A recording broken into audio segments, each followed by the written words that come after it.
O eto, tatay mo naman, no? Yung tatay mo na nangako ng 2,000 pababa, eh, libre na daw ho ang kuryente. Umiiyak ho, ngumangal-ngal mga bossing. O dito muna tayo. Chairman ng Blue Ribbon Oo, at Committee. pakita niya na insulto niya ako eh. Ako naman, ayaw kong iniinsulto ako. Opo. Kaya kung gusto niya akong palitan, magpresenta siya. And Marcoleta, na-insulto din kami nung sinabi mo na there is no such as West Philippine Sea. Halos majority ng mamamayang Pilipino na insulto sa sinabi mong yun. Kala mo kasi lulusot. Ano? Kaya nung hindi lumusot, ay bigla kang kumambyo. Biglang ang sabi ni Marcoleta, yung pangalan lang naman po ang ibig kong sabihin. Madami din ang taong bayan na nainsulto nung sinabi mo na 2,000 pababa na bill ng kuryente ay libre na. Pero ngayon, mukhang ayaw mo nang maungkat. Mukhang hindi mo na pinag-uusapan. Oo, pagkaupo mo, inilatag mo yung 10 at isa dyan, eh ang sinabi mo, kuryente. Pero ang gusto mo na lang mangyari doon is matanggal yung ano tawag doon, matanggal yung value added tax, hindi na libre yung kuryente kapag ka 2,000 pababa. Wala na, hindi na ho binabanggit ni Marcoleta nga ho yun eh. Yun ang totoong insulto sa mamamayang Pilipino. Biruin mo, tumatakbo ka, nangangampanya ka.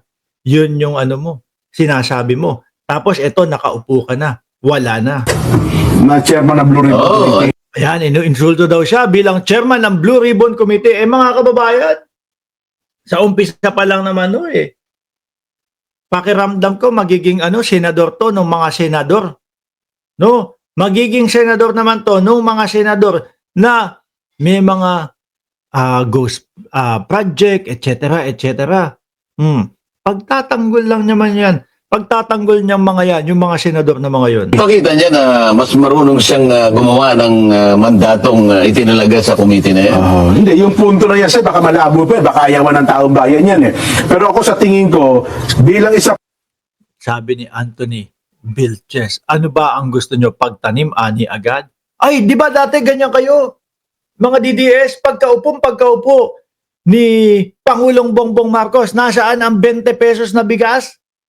Oh, kaya lang ito, nagampanan ng Pangulo yung 20 pesos na bigas. Di ba nag-iiyakan kayo doon? Kaya nga natatawa kami nung sinabi ni Vice Ganda na jet ski holiday. Tapos nag-react kayo, ang react nyo, sabi nyo, nako, skip natin yung McDonald's. Nako, i-boycott natin yung McDonald's. Sabi ko, 20 pesos na bigas, nag-iiyakan yung mga DDS, tapos pamumukha sa atin, nakala mo araw-araw kayang mag-McDonald's? Diba? Pero ginampanan ng Pangulo, nagawa niya yung 20 pesos na bigas. Kay Marcoleta, sinabi niya 2,000 pababa, libre kuryente. Hanggang ngayon, hindi na mapag-usapan yun. Hindi na maibuka yung bibig ni Marcoleta na pag-usapan yun. Di ba?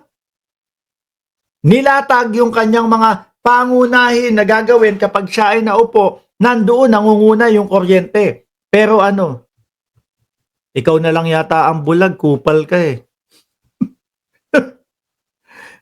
ikaw na lang yata ang hindi nakakaalam ng 20 pesos na bigas eh.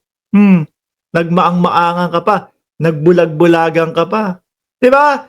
Pero yung kay Marcoleta, simula ng pangampanya, sinasabi niya yun. Nung nanalo na, wala na. Di ba? Hindi na napag-uusapan. po, na nag-observe Idagdag ko pa dyan sa 20 pesos na bigas. Gumawa din, bumuo din ang Pangulo nung rice processing para hindi kinukuripot yung mga bigas nila para natutuyo agad yung mga bigas ng ating mga magsasaka. Diba? ba, Sen, kung wala po kayong tiwala sa Blue Ribbon Committee, bilang miyembro, bumitaw na lang po kayo dyan. Sabihin nyo na lang, aalis na po ako, chairman Sino ba yan? Si Ping Lacson ba yan? miyembro ng Blue Ribbon Committee. Hindi, kasi ang sinasabi lang naman sa kanila, dapat ang mag-imbestiga, yung, kumbaga, hindi Senado, hindi ganito, ganyan. Bumuo talaga nung mag-iimbestiga. No, parang nakakatawa lang ho kasi mga kababayan, ang iimbestigahan mo, mga senador, ang iimbestiga, tapos mangyayari sa Senado, magtatakipan lang ho din yung mga yan. Di ba? Magkakaibigan lang din ho yan. Parang si Cayetano, 10K, sabi. Ito nga, Malaking tiwala eh. talagang medyo, kaya ako nasasabi, yun ang aking Balat sibuyas pala si Marcoleta, ano? Balat sibuyas, Yun ang aking pakiramdam. Opo. Kata-transfer ko pa lang. Oo. Ayan, kakalipat lang daw niya. No? Isang araw pa lang ang ginugol ko sa pag-iimbestiga. Oo. At kung titignan mo sa lawak ng problemang talagang haharapin mo at iimbestigahan mo, Opo. hindi mo kakayanin naman ng isang araw.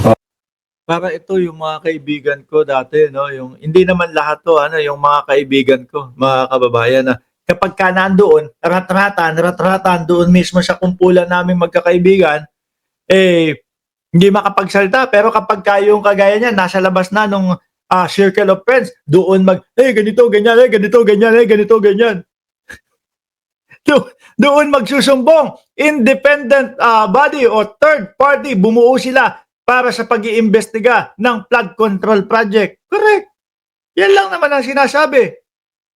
Di ba? Maramdamin, no? Burat sibuyas si Marcoleta ho, mga bossing. Oo. Ngayon, nakakaisang araw ko pa lang, sasabihin niya, nagpo-propose siya ng isang independent investigative body. Anong ibig niya sabihin? Nakaka-insulto nga talaga yun, sir. Anong ibig niya sabihin? Oo. Di ba? Para maiwasan yung pagtatakipan. Di ba?